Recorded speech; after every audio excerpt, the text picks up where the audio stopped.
آنکھوں کا نہ ہونا بصیرت کے نہ ہونے سے سہل اور آسان ہے۔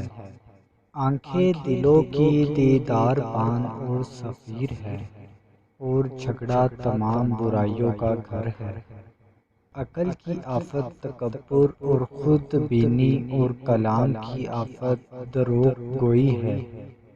بے شک تم کو دار فنا کی آبادی کی نسبت دار بقا کی آبادی کی ضرورت ہے، اور بلا شبہ تم کو اپنے عطیے کا بدلہ لینے کی ایسی سخت حاجت ہے۔